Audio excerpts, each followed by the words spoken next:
அன்புள்ளம் கொண்ட நண்பர்கள் அனைவருக்கும் வணக்கம். பாமணி ஜோரம் சேனல் சார்பாக அனைவரையும் வரவேற்கிறேன். இதில் கன்னி ராசிக்கு எப்படி இருக்கு அப்படின்னு பார்க்க போகிறோம். இந்த பதிவு கடைசி வரைக்கும் பாருங்கள். ஏன்னா இந்த ராசிக்கு உண்டான தொழில், வாழ்க்கை துணை அது மட்டும் இல்லை, இதில் இருக்கக்கூடிய நட்சத்திரங்கள், ஒவ்வொரு நட்சத்திரங்களுக்கும் எந்த தெய்வத்தை வேணால் நல்லாயிருக்கும், என்ன கலர் நல்லாயிருக்கும், எந்த திசைகள் நல்லாயிருக்கும், இது மாதிரி எல்லா விவரங்களையும் இதில் நான் பதிவில் சொல்லியிருப்போம்.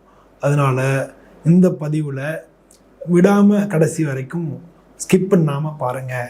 கன்னி ராசின்றது காலபுருஷ தத்துவத்தில் 6வது வீடாக இருக்குது. இந்த ராசிக்கு அதிபதி புதன் பகவான். இந்த ராசியில் இருக்கக்கூடிய நட்சத்திரங்கள் உத்திரம், ஹஸ்தம், சித்திரை, இந்த நட்சத்திரங்கள்லாம் இருக்குது. பொதுவாக இது ஒரு நில ராசி, உபயராசி. இது இரட்டை மனநிலைமை கொண்ட உபயராசிகள்.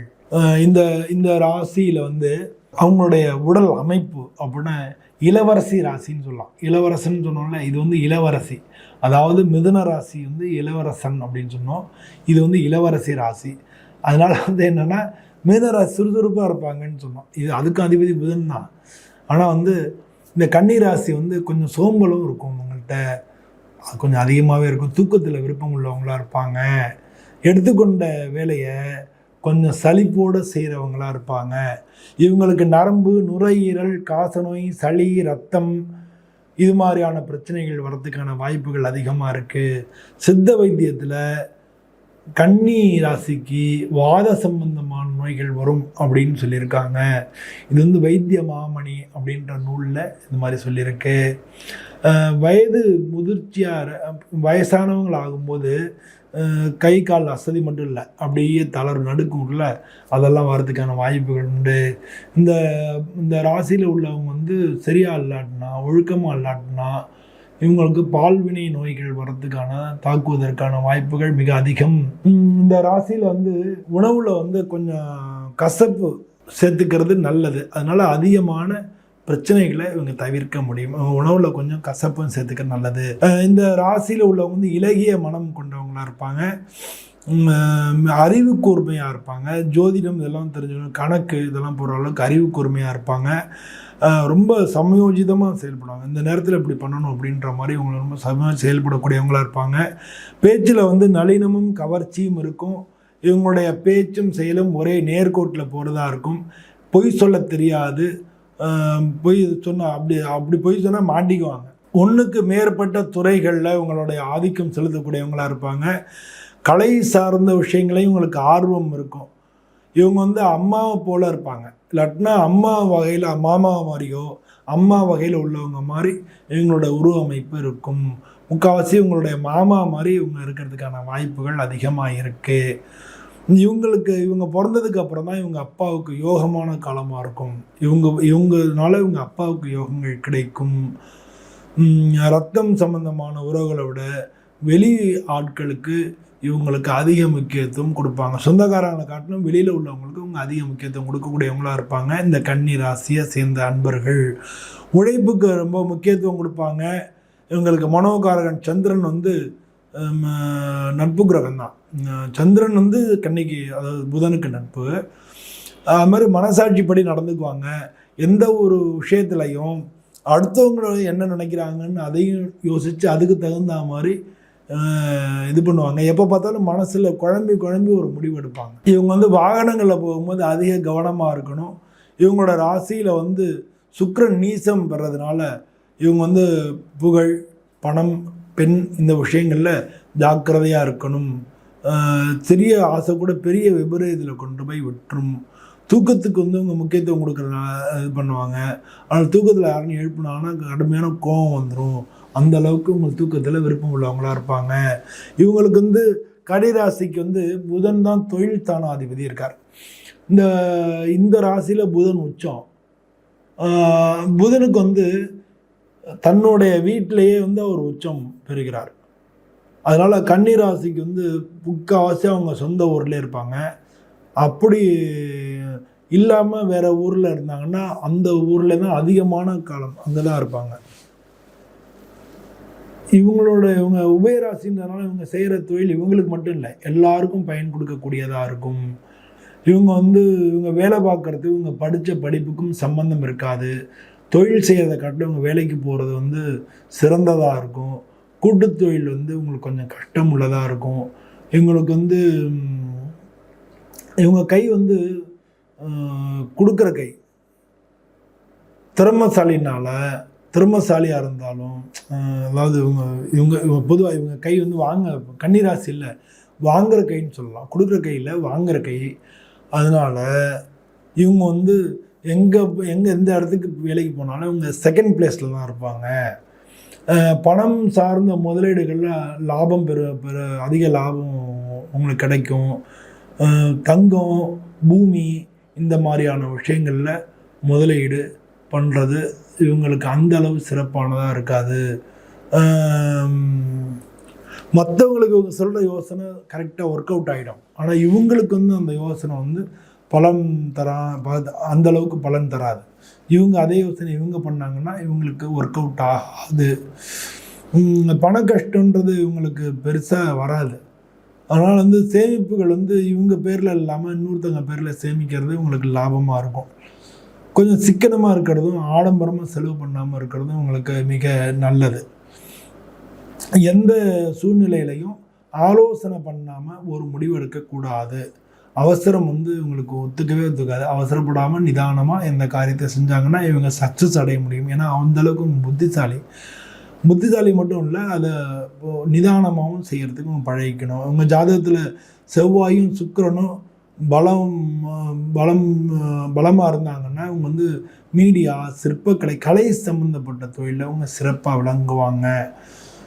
புதன் வந்து இவங்க ஜாதகத்தில் பலமாக இருந்தாங்கன்னா ஆடிட்டர், அது பேங்க் ஆடிட்டரு அந்த மாதிரி பண்ணலாம். சனி பலமாக இருந்தாங்கன்னா அட்வொகேட்டு, ஜட்ஜு அந்த மாதிரிலாம் பண்ணலாம். சுக்கிரன் வந்து உங்களுக்கு பலமாக இருந்தாங்கன்னா மார்க்கெட்டிங் அது சம்மந்தப்பட்ட தொழிலில் சாதாரணமாகவே உங்களுக்கு வரும். இவங்க இவங்க வேலை பார்க்குறதுல எல்லாரும் செல்ல பிள்ளையாக இருப்பாங்க. எல்லாரையும் அரவணைச்சு போகிறவங்களாகவும் இருப்பாங்க. ஹெச்ஆர் அந்த வேலைக்கு இவங்க தான் சூப்பரான ஆள். இந்த கன்னிராசியில் உள்ளவங்க வந்து ஹெச்ஆரில் போட்டோம்னா சூப்பராக செயல்படுவாங்க. குடும்பாதிபதி வந்து சுக்கிரனாக இருக்கிறதுனால பொருளாதாரத்தில் இவங்களுக்கு வந்து மனசுக்கு நிறைவானதாகவே இருக்கும். உபரி வருமானத்துக்கும், அதாவது எக்ஸ்ட்ரா வருமானத்துக்கும் குறைவே இருக்காது. இன்னொரு தொழில் செஞ்சு அதுலேயும் சம்பாதிக்கக்கூடிய வாய்ப்புகள் மிக அதிகம். பேச்சு சாமர்த்தியம் அதிகம். இவங்களுக்கு வந்து ராகுகேது வந்து நட்பு கிரகமாக இருக்கிறதுனால இவங்களுக்கு பூர்வீக சொத்துக்கள் கிடைக்கும். இவங்களுக்கு வந்து வீடு மனைக்கான அதிபதி குருவாக இருக்கிறதுனால எப்படி இவங்களுக்கு வீடு, சொத்து, வாகனம் அதெல்லாம் வாங்கினாலும் இவங்க பேரில் வாங்காமல் இன்னொருத்தர் பேரில் வாங்கினாங்கன்னா நல்லா நிலைத்து நிற்கும். செவ்வாய் நட்பு கிரகமாக இருக்கிறதுனால இவங்க வீடு மனம் வாங்கி அதில் வீடு கட்டுற யோகம் இவங்களுக்கு இருக்கும். அனுகூலமான திசைகள் வந்து கிழக்கு, தெற்கு, கன்னி மூலை, வருண மூலையெல்லாம் உங்களுக்கு நன்மை தரும். வீட்டில் வந்து கன்னி மூலையில் இவங்க அதிகம் இருந்தாங்கன்னா நல்லது. எக்காரணத்தை கொண்டு இவங்க வடக்கில் தலை வச்சு படுக்கக்கூடாது. வீட்டில் வந்து நெல்லி, வெள்ளருக்கு, துளசி, செம்பருத்தி ஆகிய செடிலாம் வளர்க்குறது நல்லது. இவங்க வந்து மாமர நிழலில் வந்து இருந்தாங்கன்னா குழப்பம் நீங்கி இவங்களுக்கு நல்லது கிடைக்கும். இவங்களுக்கு வந்து வாகன யோகம் உண்டு. அதனால் வந்து வாகனங்களில் போகிறது, வாகனங்களை ட்ராவல் பண்ணும் பொழுது வந்து பாட்டு கேட்குறதுலாம் இவங்களுக்கு ரொம்ப ரொம்ப பிடிச்சதாக இருக்கும். இவங்களுக்கு குடும்பம் அப்படின்னா வாக்குஸ்தானாதிபதி சுக்கிரன் அப்படின்றதுனால அது இவங்களுக்கு வந்து இந்த 9வது வீட்டுக்கு அதிபதி சுக்கிரன், 2வது வீட்டுக்கு அதிபதி சுக்கிரன், 9வது வீட்டுக்கு அதிபதி சுக்கிரன், 4வது வீட்டுக்கு அதிபதி குரு. அதனால் வந்து குடும்பம் வந்து உங்களுக்கு ரொம்ப சிறப்பானதாக இருக்கும். தாயா, அம்மா, அப்பா எல்லாருமே பாசம் உள்ளவங்களாக இருப்பாங்க. இவங்களுக்கு வந்து உடன் பிறந்தவர்கள் இருப்பாங்க. ஆனால் அவங்க கூட வந்து அதிகமான நெருக்கம் இருக்காது. வீண் மனக்கசப்புகள் ஏற்படும். தாய் வழி உறவினர்களோட அதிக நெருக்கங்கள் இருக்காது. தாய் வழி உறவுகளோட சண்டைகளும் ஏற்படுறதுக்கான வாய்ப்புகள் நல்லா இருக்குது. அப்பாவை பொறுத்த வரைக்கும் இவர் பிறந்ததுக்கு அப்புறம் தான் அவர் நல்ல அதிர்ஷ்டமாக அதிக யோகங்களை கிடைக்கும். இவங்களுக்கு இளைய சகோதரத்தான செவ்வாய், அவர் தான் 8வது வீட்டுக்கு அதிபதின்றதுனால இவங்க சகோதரர்களோட சண்டைகள் இருக்கும், பிரச்சனைகளும் இருக்கும். அதை இவங்க தவிர்க்க முடியாது. எந்த விஷயத்துலையும் நிதானத்தை கடைபிடிக்கிறது உங்களுக்கு நல்லது. இந்த ராசியில் வந்து சுக்கிரன் நீசம் பெறதுனால இவங்களுடைய வாழ்க்கை துணை அவங்க பேச்சை தான் அவங்க அதிகமாக கேட்பாங்க. காதல் திருமணத்துக்கு இவங்க இந்த ராசிக்காரங்க வாய்ப்புகள் அதிகம்.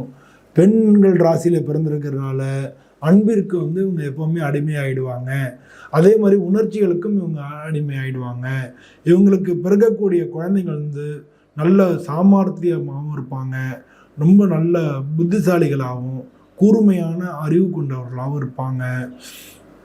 இவங்களுக்கு பிறக்கூடிய குழந்தைங்களுக்கு கண் காது அது மாதிரியான பிரச்சனைகள் வர்றதுக்கான வாய்ப்புகள் இருக்குது. அதனால் அதை முன்னாலேருந்து சரி பண்ணிக்கணும். இந்த ராசியில் பிறந்தவங்க சூரியன் சுக்கிரனை தவிர்த்து மற்ற எல்லாரும் நட்பாக இருக்கிறதுனால இவங்களுக்கு உறவினர்கள் நண்பர்கள் மத்தியில் எப்போவும் நன்மதிப்பு இருக்கும். எல்லார்ட்டையும் பாராட்டு பெறுவாங்க. இவங்களுக்கு பொதுவாக உள்ள தொழில்கள் வந்து கலை சம்மந்தப்பட்ட தொழில்கள், சமையல், செகண்ட் கிரேட் ஆஃபீஸராக இருக்கிறது, ஹெச்ஆர், பிஏ அது மாதிரிலாம் இருக்கிறது, ஆடிட்டர், வழக்கறிஞர், மார்க்கெட்டிங் சம்மந்தப்பட்ட தொழில், ஷேர் மார்க்கெட்டு, பேங்க்கு, இதெல்லாம் வந்து உங்களுக்கு உண்டான தொழில்களாக இருக்குது. இந்த ராசிகள் ரிஷபம், தனுசு, மகரம் ஆகிய ராசியில் கல்யாணம் பண்ணாங்கன்னா இவங்களுக்கு வாழ்க்கை சிறப்பாக இருக்கும். உத்தர நட்சத்திரத்துக்கு சித்திரை விசாகம் பொருந்தாது. ஹஸ்த நட்சத்திரத்துக்கு ரோகிணி, திருவோணம், திருவாதிரை, சுவாதி, சதயம் பொருந்தாது.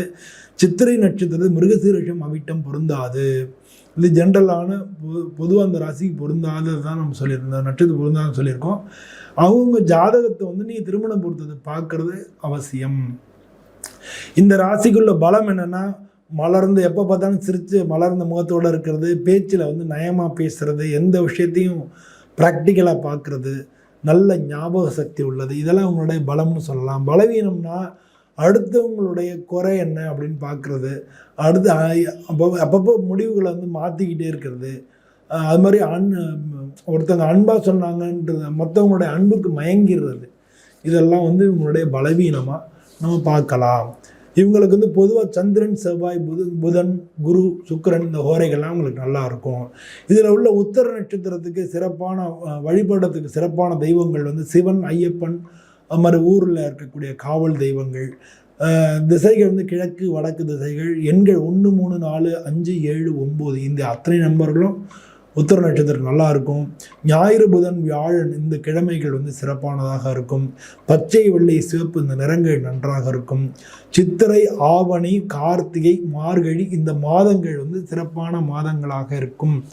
இந்த நட்சத்திரத்தில் ஹஸ்த நட்சத்திரத்தில் பிறந்தவங்களுக்கு அம்மன், பெருமாள், காவல் தெய்வங்கள் இதெல்லாம் அவங்களுக்கு நல்லா இருக்கும். கிழக்கு தெற்கு வாசல்கள் நல்லா இருக்கும். 1, 2, 3, 5, 7, 9 இந்த எண்கள் அவங்களுக்கு சிறப்பானதாக இருக்கும். திங்கள், புதன், வியாழன் இதெல்லாம் அவங்களுக்கு நல்ல கிழமைகளாக இருக்கும். வெள்ளை, மஞ்சள், பச்சை இதெல்லாம் அதிர்ஷ்டம் தரக்கூடிய நிறங்களாக இருக்கும். இவங்களுக்கு வந்து வைகாசி, ஆடி, புரட்டாசி, தை இந்த மாதங்கள் வந்து சிறப்பான மாதங்களாக இருக்கும். சித்திரை நட்சத்திரத்தில் பிறந்தவங்களுக்கு முருகன், ஆஞ்சநேயர், காவல் தெய்வங்கள் இவங்களை வழிபட நல்லா இருக்கும். கிழக்கு தெற்கு இந்த திசைகள் நல்லா இருக்கும். 1, 3, 5, 7, 9 இந்த எண்கள் வந்து சிறப்பானதாக இருக்கும். செவ்வாய், புதன், வெள்ளிக்கிழமைகள் நன்றாக இருக்கும். வெள்ளை, பச்சை, சிவப்பு நிறங்கள் அதிர்ஷ்டம் தரக்கூடியவையாக இருக்கும். சித்திரை, வைகாசி, புரட்டாசி, தை மாதங்கள் இவங்களுக்கு நன்மை தரக்கூடிய மாதங்களாக இருக்கும். இதெல்லாம் வந்து நம்ம பொதுவான விஷயங்கள் எல்லாமே பேசியிருக்கோம். இதில் உள்ள விஷயங்களை நீங்கள் தெரிஞ்சுட்டு உங்களுடைய ஜாதகத்தையும் பார்த்துட்டு உங்கள் வாழ்க்கை முறைகளாக அமைச்சிக்கிறது ரொம்ப ரொம்ப நல்லது. இந்த வீடியோவை வந்து லைக் பண்ணுங்கள், ஷேர் பண்ணுங்கள், சப்ஸ்கிரைப் பண்ணுங்கள், உங்களுடைய ஃப்ரெண்ட்ஸு, ரிலேட்டிவ்ஸ் எல்லாத்துக்கும் ஷேர் பண்ணுங்கள். உங்களுக்கு ஏதாவது சந்தேகம் இருந்ததுன்னா அதை கமெண்ட்லேயும் சொல்லுங்கள். எல்லோருக்கும் நன்றி, வணக்கம்.